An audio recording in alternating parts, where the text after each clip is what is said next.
nzambe na bango bakoko na biso bayebaki nzambe na minoko nyonso ya mboka ya Kongo bakoko na biso bayebaki nzambe na minoko nyonso ya mboka ya Kongo Bwanyamaele ye na bilenge elobaki pavita pona mokili mobimba peva Kongo ye na bilenge elobaki mbangu pona mokili mobimba liloba ya nzambe bomoi ya seko ekotikala seko na seko liloba ya nzambe bomoi ya seko ekotikala solo seko na seko bakoko na biso bayebaki nzambe na minoko nyonso ya mboka ya Kongo bakoko na biso bayebaki nzambe na minoko nyonso ya mboka ya Kongo peva Kongo ye na bilenge lobaki pavita pona mokili mobimba peva Kongo ye na bilenge eloba maputa pona mokili mobimba peva Kongo ye na bilenge eloba manzinga pona mokili mobimba peva Kongo ye na bilenge eloba mwanzile pona mokili mobimba peva Kongo ye na bilenge eloba manyamega pona mokili mobimba peva Kongo ye na bilenge eloba botima pona mokili mobimba peva Kongo ye na bilenge eloba makeba pona mokili mobimba iloba ya nzambe bomoi ya seko ekotikala seko na seko biloba ya nzambe bomoi ya seko ekotikala seko na seko yo moindo nzambe alingaki yo utakala yo moindo loposo nzambe aponaki yo moindo yombosani kombo ya bakoko solo lobiko na yo ezali wapi onyo moindo nzambe alingaki yo utakala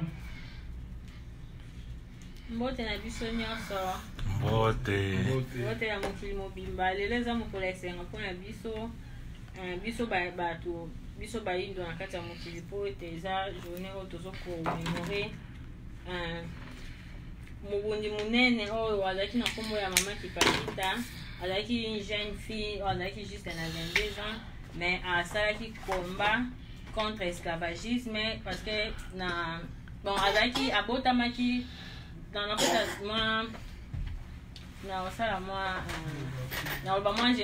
généralité par rapport à la biographie de Moukier. À Botamaki en 1684 et puis à Koufaki le 2 juillet 1706 à Koufaki na meurtre dans tout cas meurtre puisque la bomaki va tomber na moto juste parce que à télémaki pour na kolobela contre esclavagisme et contre traitement à noir na pour les vers 17e siècle 18e siècle ils en plein esclavagisme noir tout ça alors il y a Sélévaki et puis royaume Congo qui divisé à Sélévaki pour royaume Congo réunifié et puis pour mettre fin à l'esclavagisme mais pour mettre fin à l'esclavagisme il faut plus de noir là bomoto na biso donc tozongela kitchen tozongela nzambi oyo bakoko na biso bazali kosambela puisque mundele avant ya en Afrique bakoko na biso bavivaka déjà en Afrique bazalaki bayebaki nzambe donc tokoloba te ke bango ndele balakisi biso ke non c'est comme ça compris c'est comme ça non bakoko na biso bayebaki nzambe na baminoko nyonso surtout ya Afrique tout comme na monde entier tout le monde na Chine basambelaka nzambe na minoko na bango na Inde donc c'est comme ça nzambe aza moko mpona mokili mobimba kasi se manifestera na chaque peuple par ba culture na yango yango mona chaque peuple azala na ndenge na liaka na ndenge na tambola na ndenge na sala makambo donc bonzambe mpe eza bongo mais nzambe aza moko mpona bato nyonso tu na barace nyonso tu nzambe aza moko mais na chaque race toza na ndenge nini tosalelaka kwa ndenge tosalelaka bonzambe na biso ndenge tosalaka makambo na biso.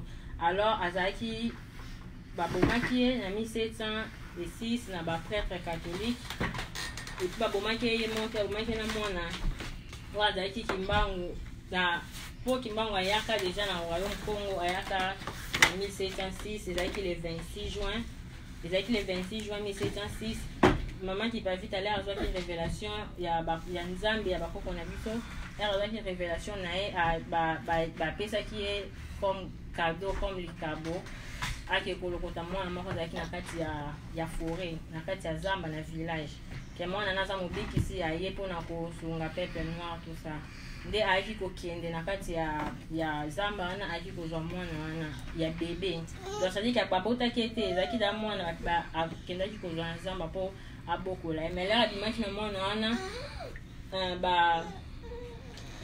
missionnaire tout ça balingaki batake batunaki ozwi mwana wana wapi ezalaki beaucoup d'histoire quoi ozwi mwana wana wapi tout ça alors bangia babotola mwana wana mpo bakende na ye mais aboyaki bazwa mwana wana lokola aboyaki bazwa mwana wana babayaki soit bobominga mais na opesa mwana oyo te mpo mwana ezali likabo nzambe biso atindeli biso mpona kobikisa biso nde bayaki kozwa ye bakangi na mwana bakie na ye pendant 3 jours depuis le 26 au 29 juin 1706 bakendaki na ye nde baye kotumba ye le 2 juillet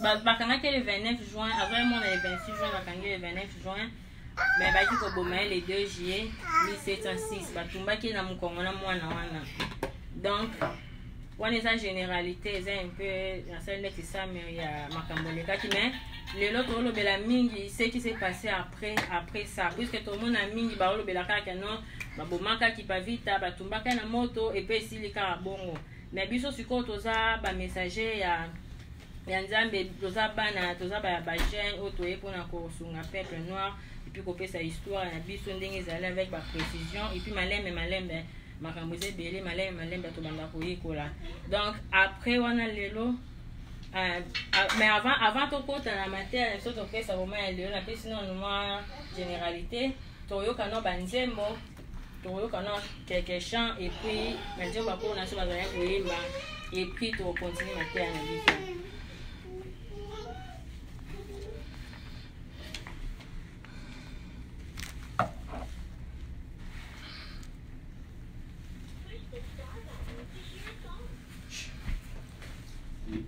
Bombande yowa na kwasa mkono wana ngambo yoko jala wapi na tala ya nzamba bakoko nayo tonjali kolo bakatobo ikoyoka na lotamba bapa ya biye mana soloka okaboli kindoki na kata Kongo liboteza kotela ndoki zobanani Monsieur l'abbé, bongo la makanisi, bongo la maesa ya mabe yo bombande yo wa, na kwasa mukolo wanonde koyo kojala wapi, na tala ya nzamba bakoko na yo. Ozali kolo baka shobo ikoyoka, na lotambwa bapa ya biye mana soloka, okaboli kindoki na kata Kongo, na losambwa bapa ya biyema na soloka Monsieur l'abbé, bongo la makanisi, bongo na maso ya mabe yo bombande yo wa, na kwasa mokolo wana ngambo yo kojala wapi, na tala ya nzamba bakoko na yo. Obini toyelelo yo na kumbwa nzamba bakoko, toko kombola mboka na kumbwa nzamba bakoko, bilenge toyelelo yo na kumbwa nzamba bakoko, toko kombola mboka na kumbwa nzamba bakoko, bilenge toyelelo yo na kumbwa ngulu zikibangu, toko kombola mboka na kumbwa nzamba bakoko, bilenge toyelelo yo na kumbo ya olenkumu. toko kombola mboka na kombwa nzamba bakoko bamisenje bayelelo yo na kombwa mama botima toko kombola mboka na kombwa nzamba bakoko bilenge toyelelo yo na kombwa mvidi mukulu toko kombola mboka na kombwa nzamba bakoko bakombwa bayelelo yo na kombo ya olenkumu toko kombola mboka na kombwa nzamba bakoko bilenge toyelelo yo na kombwa nzamba bakoko toko kombola mboka na kombwa nzamba bakoko yemba kumisa nzambe ya bakoko ya Kongo ya baindo umutulendo yemba kumisa nzambe ya bakoko ya baindo baso umutulendo bakoko na biso bayebaki nzambe na minoko nyonso na bakongo babengi ye nzambe ya Kongo na baluba babengi ye mvidele mukulu na batetela babengi onyashongo liloba ya nzambe weto bomoi ya seko yemba kumisa nzambe ya bakoko ya baindo baso mungu tulendo akonga mungalie nzambe ya bakoko ya baindo baso mungu tulendo bakoko na biso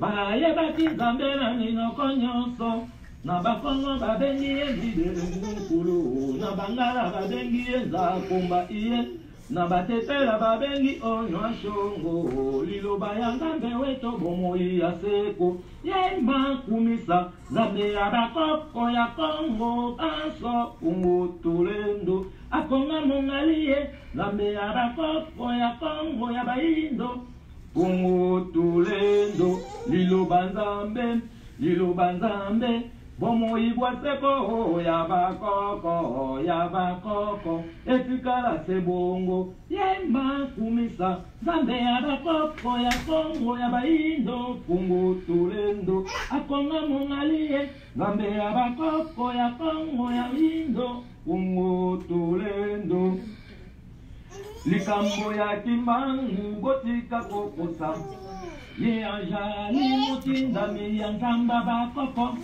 likambo ya kimbangu botika kokosha ye azali mutindami likambo ya kimpavita botikami ya mvidi mukulu likambo ya kimpavita botika kokosa ye ajali mutindami kimpavita mutindami ya nzambia pungu kimbangu mutindami ya mvidi mukulu kimbangu motindami ya onyachongo mbuluzi kimbangu yo uzamotindami uzamobikisi mbuluzi ya lopoto moyindo bilenge mesaje bazabatindami ya mbuluzi kimbangu mbuluzi ya lopoto moyindo ikambo ya nyamega botika kokosa ye anjali motindami ya onyachongo ikambo ya manzinga botika kokosa ye anjali motindami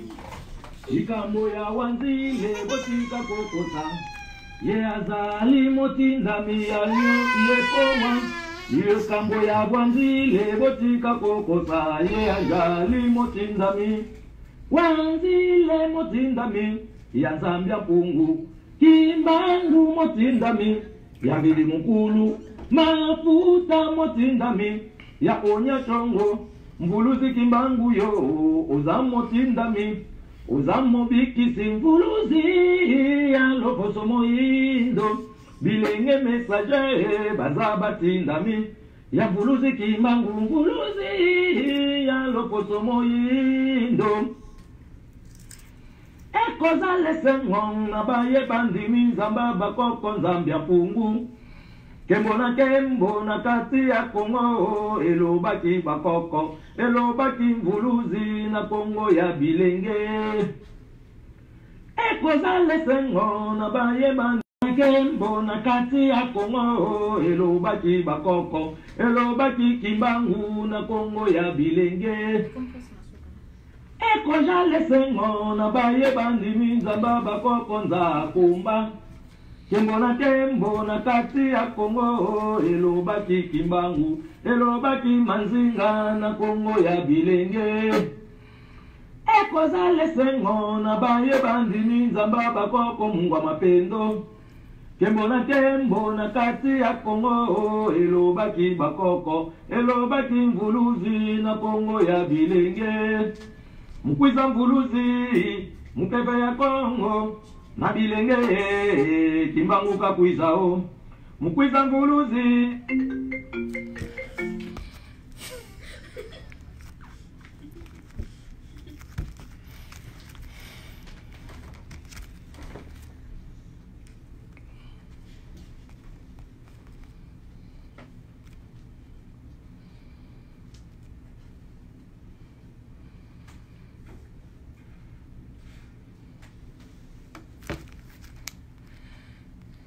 Mupepe ya Kongo na ba message. Waye o bana ya bilaka o, waye o bana ya bilaka o, waye o bana ya bilaka o, bana ya bilaka. Kimbangu mobikisi ya lokoso moindo na kombo ya Nzambe ole nkumunza komba e. Kimbangu mobikisi ya mokili mobimba na kombo ya Nzambe munangila yo waye o bana ya bilaka o, waye o bana ya bilaka o, waye o bana ya bilaka o. Bilaka kimbangu mobikisi ya lokoso moindo na kombo ya Nzambe Nzambe pungu ya velela. Kimbangu mobikisi ya mokili mobimba na kombo ya Nzambe nyamolo ibanza e. Waye o bana ya bilaka o, waye o bana ya bilaka o, waye o bana ya bilaka o, bana ya bilaka. Kimbangu alobaki ye kozonga na mokili mobimba, kimbangu wazongi ye. Kimbangu alobaki ye kozonga na mboka ya Kongo na bilenge message. Waye o bana ya bilaka o, waye o bana ya bilaka o, waye o bana ya bilaka o, bana ya bilaka. Mukwiza mvuluzi mupepe ya Kongo na bilenge, kimbangu kakwizao. Mukwiza mvuluzi mupepe ya Kongo na bato baindo, kimbangu kakwizao. Waye o bana ya bilaka o, waye o bana ya bilaka o, waye o bana ya bilaka o, bana ya bilaka. Pepe ya Kongo kopesa sango na bato na kombo ya Nzambe beglize nyonso ezo kangama. Lisanga ya bato amabe mazisye na bandoki kuna nde bapesaka bekuluzu na bameme. Yebaka ndeko ekuluzu elembwa kufa keba, keba keba keba keba. Mawa mingi ndeko keba keba keba keba. Moko sila ndeko keba keba keba keba. Keba na fimbu ya kekele keba keba keba keba keba.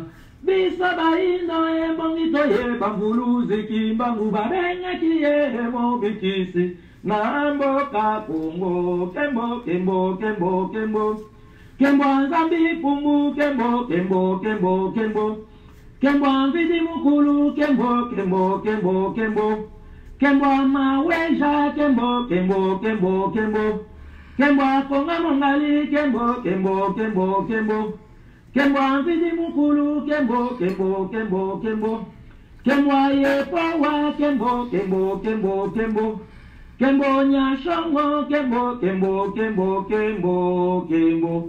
Bisa baino ebongito yeba mvuluzi kimbangu babenga kiye mobikisi na mboka Kongo. Kembo kembo kembo kembo kembo yepowa kembo kembo kembo kembo kembo Nzambi pungu kembo kembo kembo kembo kembo mvidi mukulu kembo kembo kembo kembo kembo bakoko kembo kembo kembo kembo kembo na kombo ya Nzambe begize nyonso ezo kangama. Lisanga ya bato amabe mazisye na bandoki kuna nde bapesaka bekuluzu na bameme.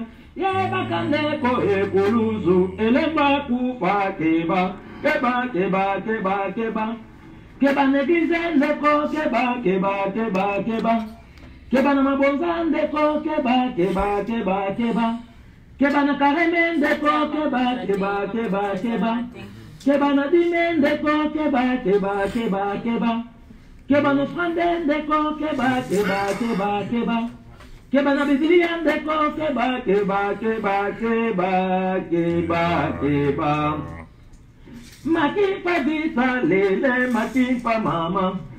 Makipa visa lele, makipa mama. Nambanza kongo mindele, batumba kiyo mama. Lelo na butu tokutani ngana yo kimpa. Lelo na londende tumunani ongali kimpa. Makipa visa lele, makipa mama. Makipa visa lele, makipa mama. Nambanza kongo mindele, batumba kiyo mama. Lelo na butu tokutani ngana yo kimpa. Lelo na sanza tomunani ongali kimpa. Makipa visa lele, makipa mama. Makipa visa lele, makipa mama. Nambanza kongo mindele, batumba kiyo mama. Lelo na butu tokutani ngana yo kimpa. Lelo na sanza tomunani ongali kimpa. Le 2 juillet 1766 bakangi kimpa bateye na moto. Moto ya koni na ngombe bubulu. Akimpa lakaki mwana kozonga katina bato. Akimpa lakaki mwana kozonga katina bato. Abana Kongo toyeba mokolo moneno yo. Abana Kongo toyeba mokolo moneno yo. Akimpa lakaki mwana kozonga katina bato. Akimpa lakaki mwana kozonga katina bato. Mbuluz kimbang jantungunwa. Mbuluz kimbang jantungunwa. Mbuluz kimbang jantung.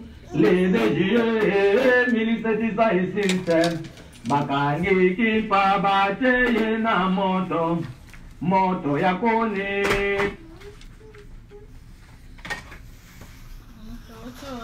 Banzembo siko tosala losambo na biso ezali losambo ya reveni ya bénédiction. Ete kufa na ezalaki tokufa bakoko eza mpona biso lelo bilenge yango ngao to génération nyonso yango tozwa bénédiction ya basacrifice na bango. Yango losambo na biso tosala nzambe ya bakoko na biso eza komba Nzambi pungu onyashongo akongo. Tobeleli yo nakati ya kokanisa pasi ya bakoko na biso banyokwamaki ntango molai mpona kolukela mokili mobimba bolamu ya libela na libela. Tobeleli yo na ntina ete ozongisela biso mobimba ya bolamu ya pasi ya bakoko na biso mpona biso totombola lofumu wana ezipamaki ntango molai. Tobeleli yo nyamolo ibanza na kombo ya mama Kipavita esipa likonzi ya mabota maso ya mokili mobimba. Moto ya yambo oyo angengisaki nzela ya lobiko ya bayindo nyonso pe mokili mobimba. Mama Kipavita tobeleli yo na kombo ya Nzakomba na ntina ete otondisa biso na bokasi ya maso ozalaki na yango pe oyo osalelaki misala ya kobika bendele ya elonga. Tobeleli yo mama Kipavita, mama ya bolingo ya mabota manso, mokengeli malamu ya mabota pe mopesi monene ya mabota maso ya mokili mobimba. Longola mikumba na biso mpona tozala na makasi ya kokoba yenda ya misala maso botikelaki biso mpona kokokisa posa ya makanisi na biso pe ya biso bakitani na bino. Bobikisa biso na kati na bokono pe na mikakatano ya lolenge nyonso pe bokabela biso mabota pe maso tozali kozanga butu pe moi. Olobaki yango polele ete lokola babomi yo na makanisi ya posa ya bato ya mokili, molimo na yo ekotikala libela na libela mpona kozongisela biso maso oyo tobungisaki.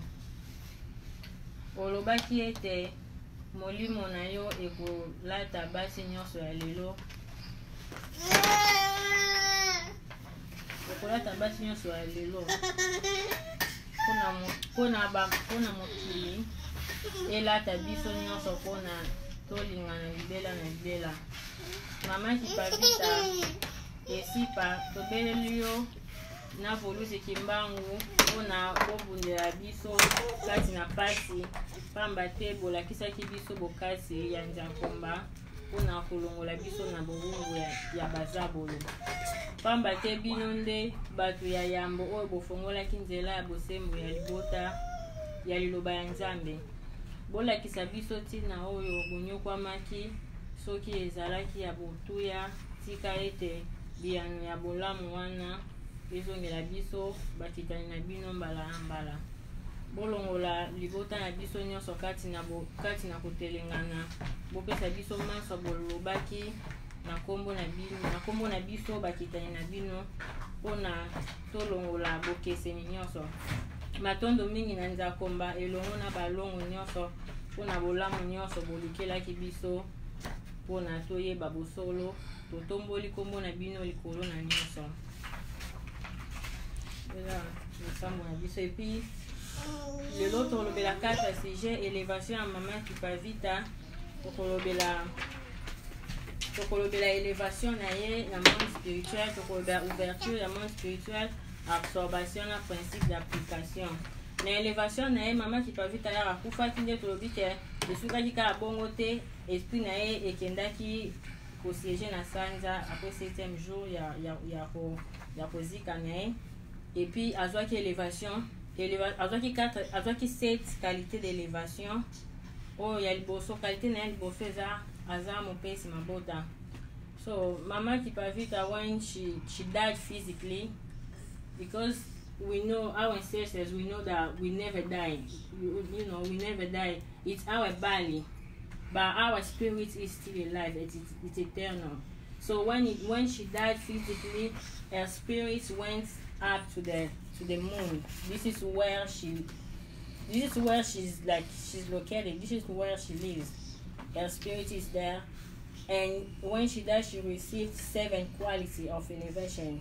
So she is the one who gives us family, like who give us, like how can I say, azali mopesi ya mabota na biso. Première qualité na ye, c'est-à-dire she is the one who gives us family, who gives us like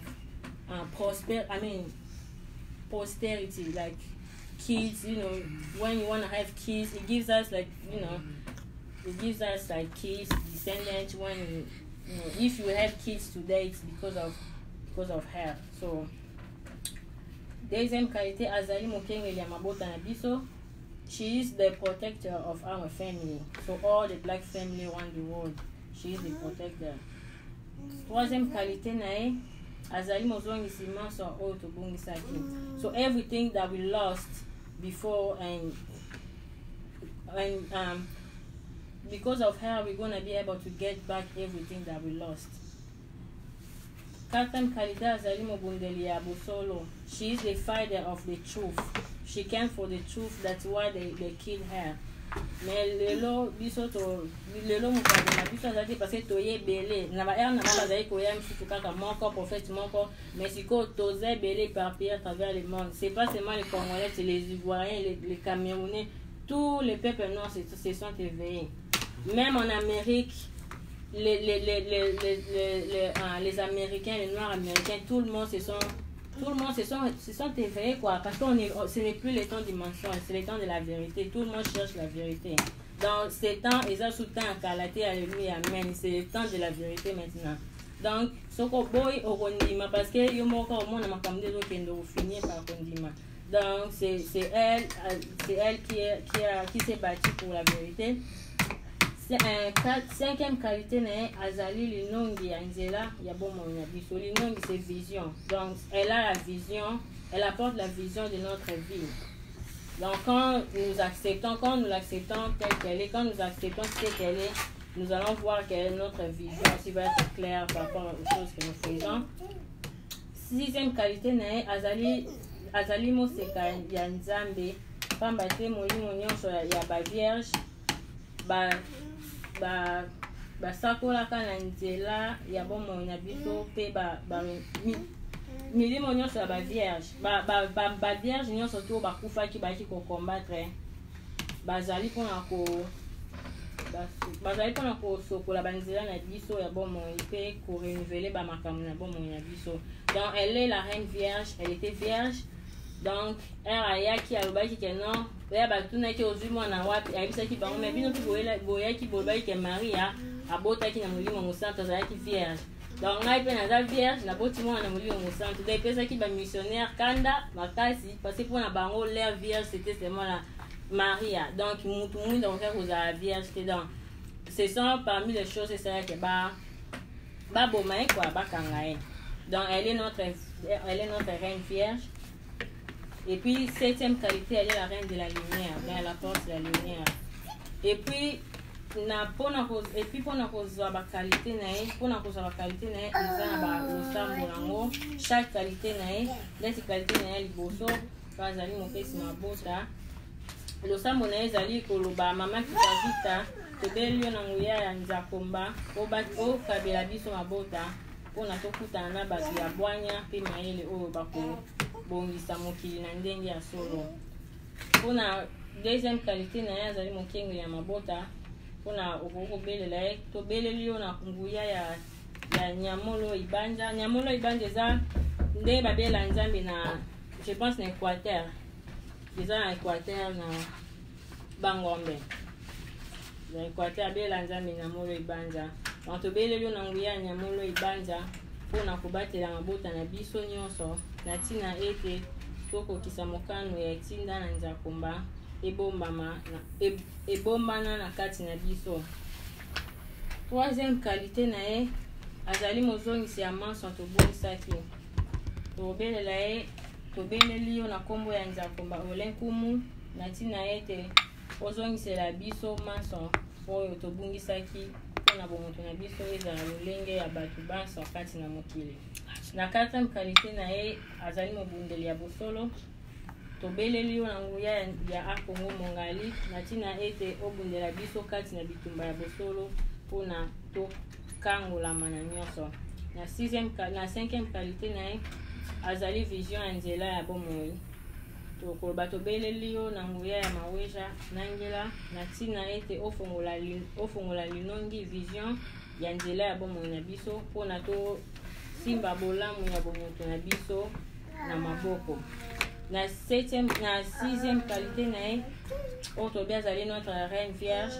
Tokoloba tobeleli yo na nkombo ya Chemaunga munga na ntina ete osokola banzela na biso nyonso. Yambo biso totia matambe na ntina ete tobatela bosembo na bino bakoko na biso oyo ekobimisa bolamu ya bileko ebele. Na dernière qualité na ye reine des lumières. Tokoloba tobeleli yo mama na ntina ete okambola mabota na biso nyonso mpona tosepela na bolamu nyonso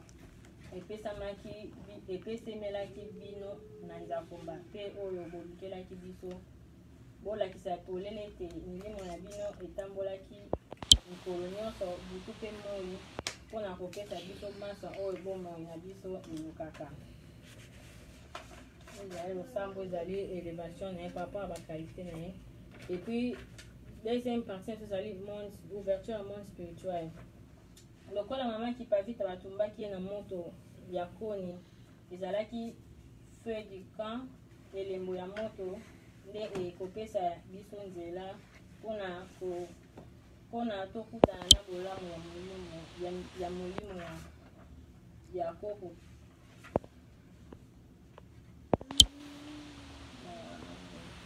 Lokola mama kipavita esipa batumbaki ye na moto ya koni ezali feu du camp elembo ya moto nde ekopesa biso nzela mpona tokutana na bolamu ya molimo ya koko kipavita. Esengeli topelisaka moto ya koni na lisanga ere tozosanga na kompani na banzembo ya pasi bakoko bamonaki bakoko na biso banyokwamaki mingi mpona biso tokangolama na nyonso. Mama kipavita esipa azali na nguya ya kopesa biso mabota na nzela ya sanza nde na baki elle siège dans la lune quoi. la lune c'est la fécondation, la lune c'est la production. S'il n'y a pas la lune, donc pour qu'il y ait production dans le monde, il faut que la lune soit là. The moon helps the earth to have like reproduction. So we can have kids, we can have food if there is no moon.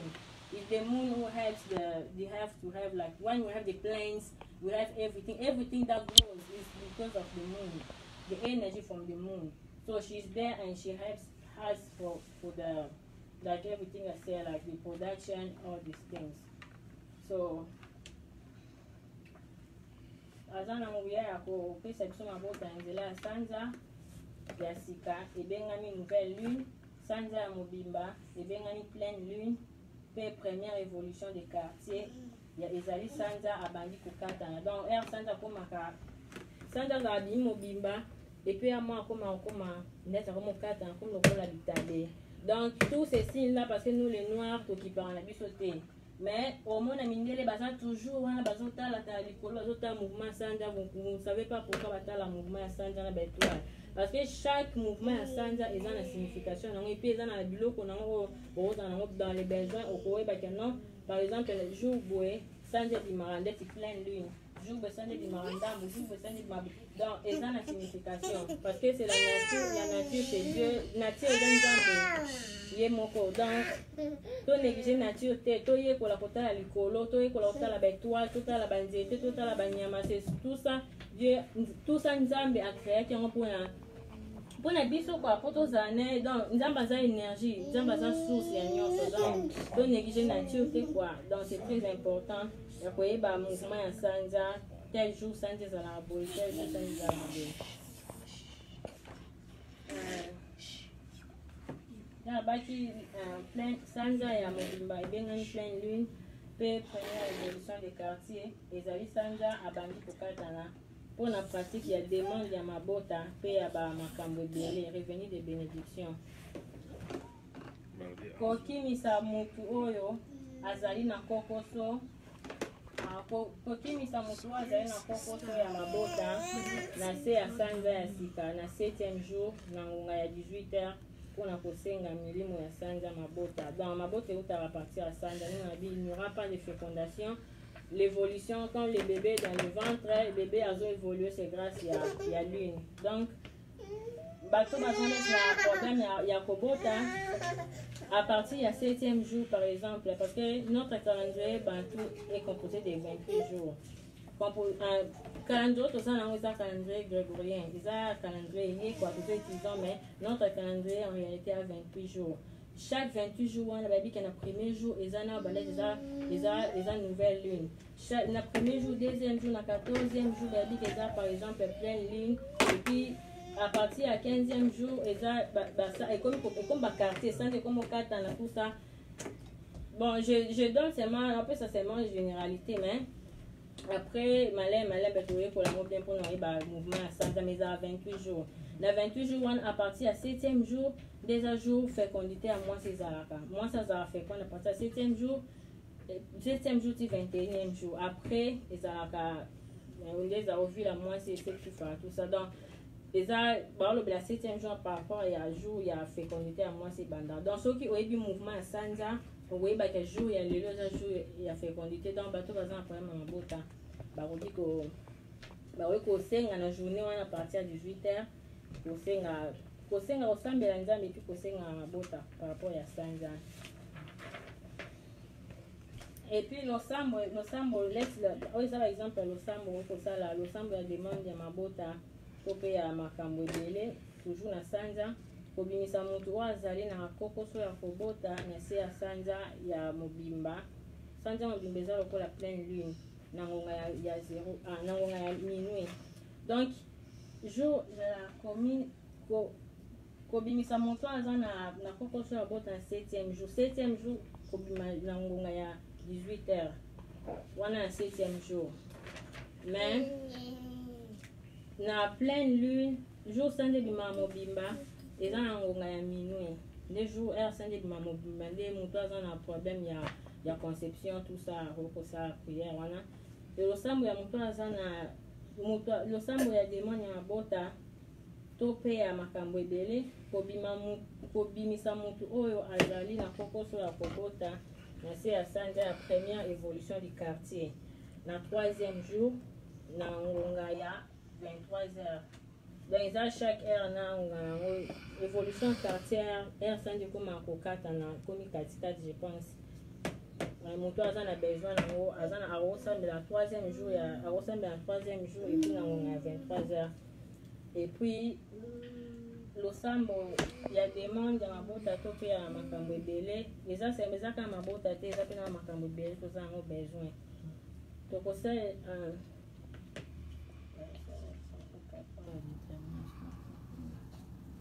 et puis awa eza baolobela juste chiffre 7 importance ya chiffre 7 eza par rapport ya détermination ya moto pamba te moto ya maman qui pas vite appelaki pendant 7 jours là babomaki ya batumbaki moto appelaki pendant 7 jours donc si moto bandaki opérati ekufa esalaki 7 jours donc on est là toujours par rapport par rapport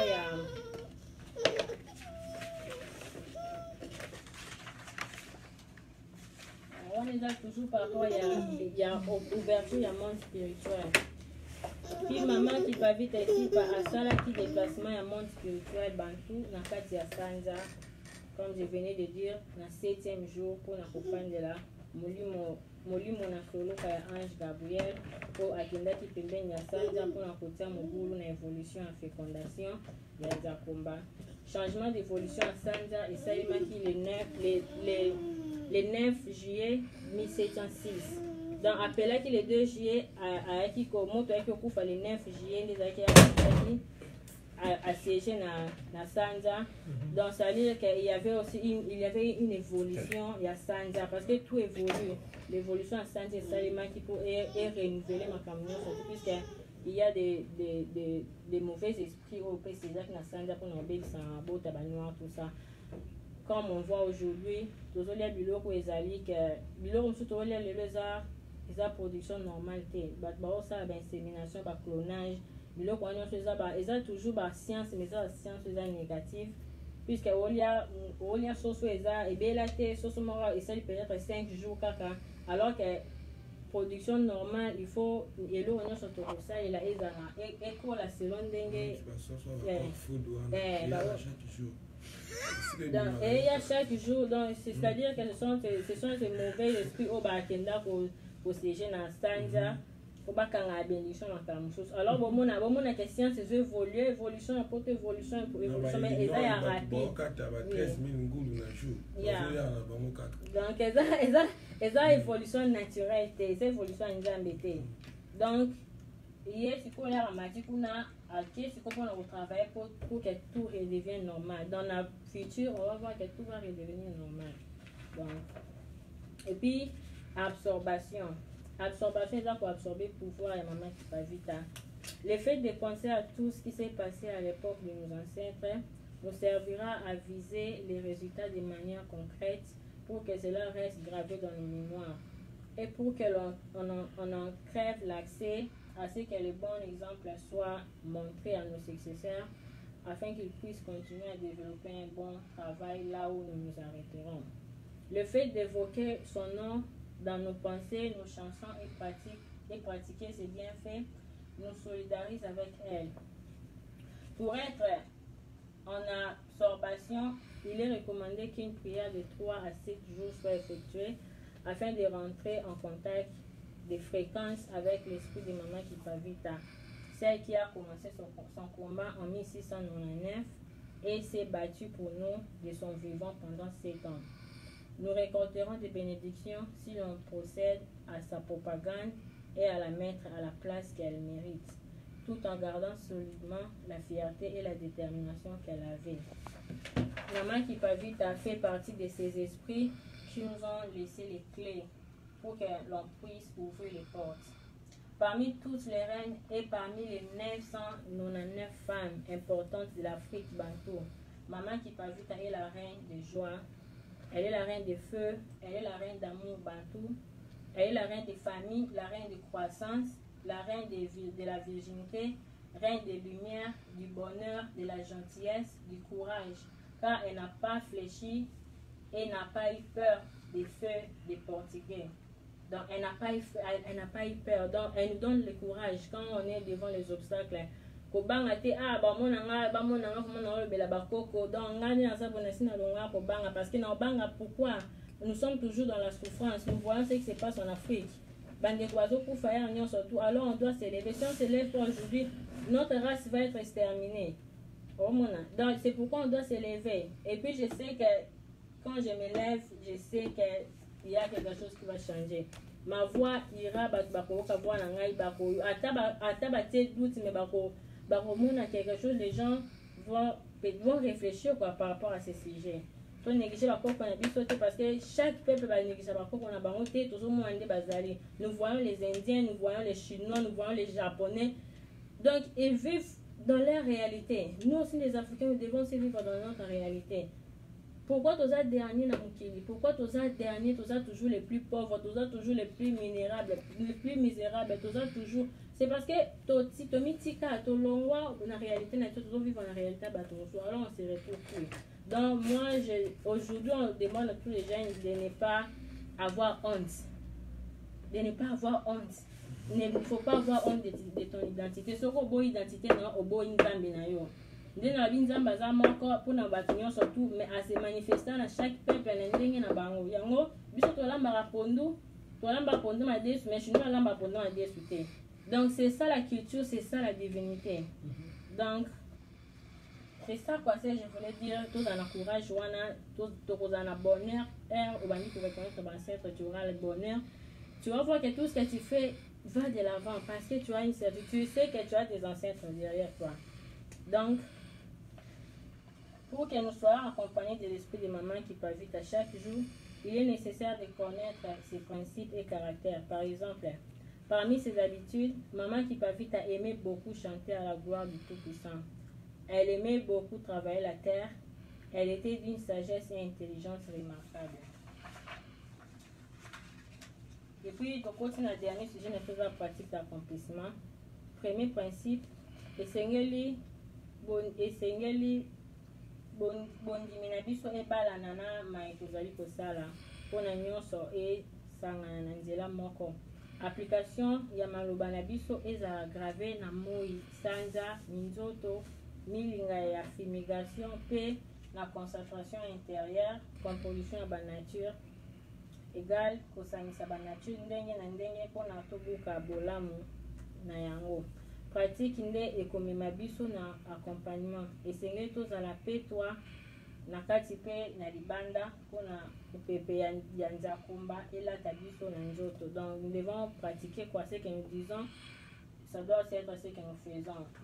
Nous devons aussi travailler la nature. C'est pas que ce qu'on dit manzambe, il faut bakanzambe mtasala diamant, il faut banzambe mtasala or. Il faut or et ça la nini, il faut mon pépéro, mais ça composé na nini, ils ont l'oxygène, ils ont l'hydrogène. Tout ça, ce sont les natures que Dieu a mis à notre disposition.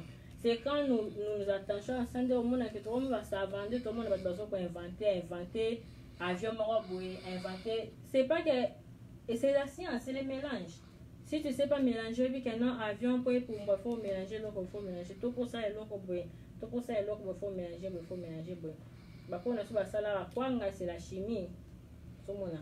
C'est la chimie, mais aujourd'hui peut-être on ne reconnaît pas ça, mais c'est la chimie. Ça et l'autre, c'est composition, tout ça. Donc c'est la nature, c'est la divinité. Quand tu pratiques quelque chose de la nature, tu pratiques la divinité. Donc tu pratiques les bons, comment je veux dire, comportements, tout ça. Les autres permettent à surtout quand tu es en contact et puis quand on dit solo, oyo elekaka na eleko wana ya pasi ya bakoko na biso pe kopanja sango wana eyebana pe kosala marketing mpona tosimba bolamu nyonso elekaka na ngonga wana. Mokolo poso sanja mibu mifiku na mifiku za siècle kotombola lokumu ya manaka nde ekokotisa biso ekokotisa na bakoko na biso ya petwa mpona tosimba bolamu na bango na maboko mpe tosepela na maso balukelaki biso mpinzoli na bango nde elembo ya bososoli na biso ya bososoli ya bomoto na biso kolandela bilembo nyonso oyo elekaki na eleko wana mpona kokolisa lonongi ya bomoto na biso vision bomoto na biso mpona kolandela bolamu ya mibu na mibu pamba te banyokwamaki mpona kofongola banzela na biso banzela nyonso ya bolamu ya bomoto na biso mpona totambola na nzakomba elongo kolela na bango ezali kolamusa makanisi ya bomoto na biso mpona tosukisa pasi principe ya minei ezali kotia bakoko na biso na épreuve ya maso oyo bamonaka mpona kolukela biso bolamu ya libela na libela elingi koloba kolela na nzela ya pasi nyonso bamonaki mpona kokangola mbala moko kokangisa pasi ya bakoko na biso na bomoto na biso mobimba ezali kolata mobimba ya banguya nyonso bazalaki na yango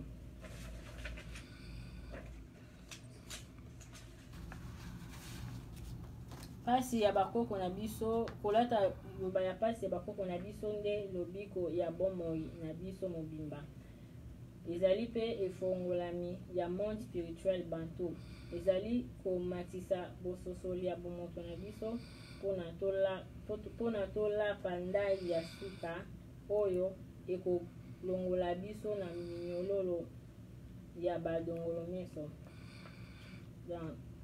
ezali détermination ya accompagnement jardin bapratique nyonso to ezali mpona ezopermettre biso to reconnaître bakoko na biso mpona kofungola banzela na biso mpona kosunga biso kolongola biso na pasi ena tozali koreconnaître bakomba na bango ndeti na ngonga oyo toyebi situation nini toza nango na mboka na biso mais toyeba banani komba tata tozomene komba lelo mais soki toyebi objectif te soki toyebi esika source ya pasi euti te tocombattre ntina suka tokozala na solution te alors to reconnaître baoyo bayaki babundaki te baprincipe na bango epuis makambo nyonso mpe ekosalema na ndenge elongo bani matondo mingi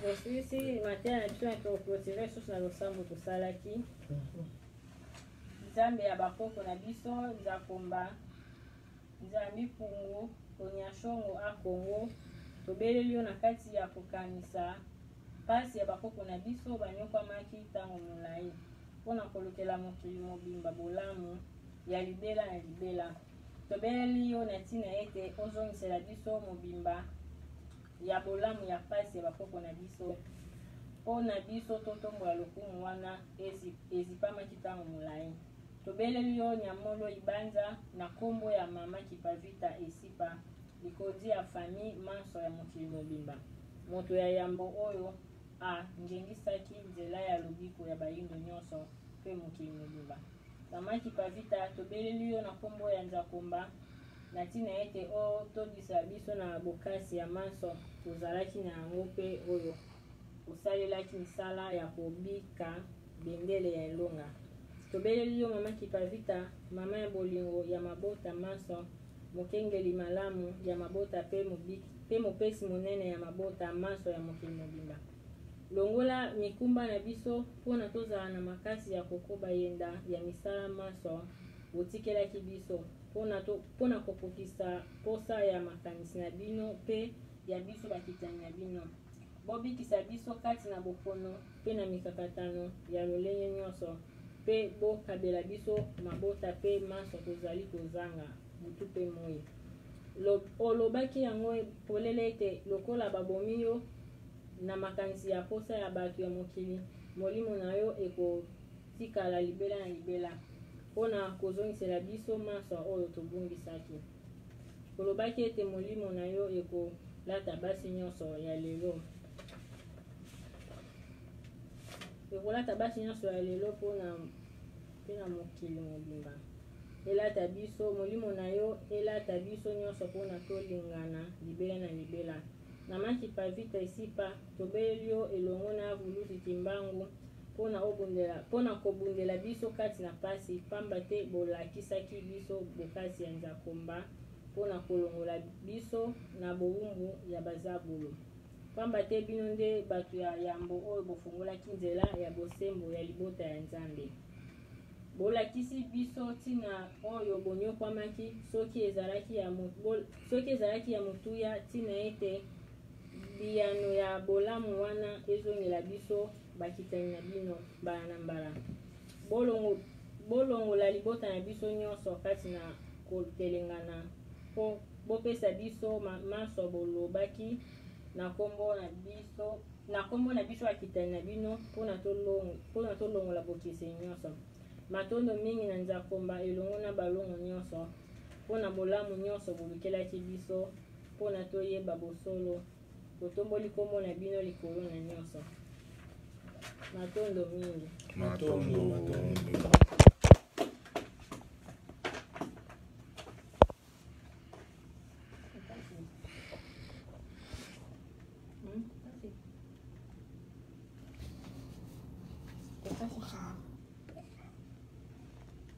Kongela solo bakokona.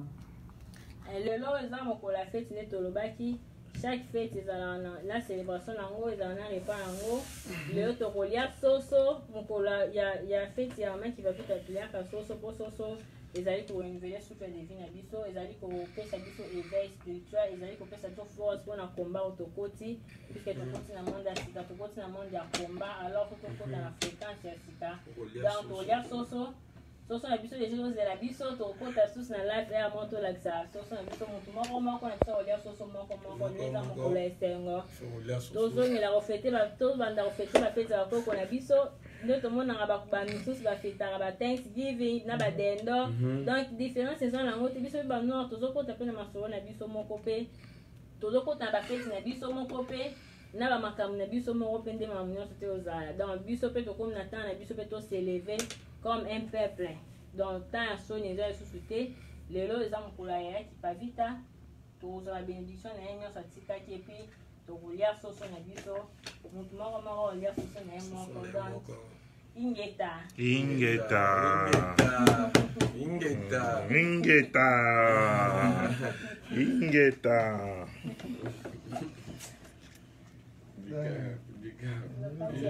Liloba Nzambe bomo ya seko oyo na biso ekotikala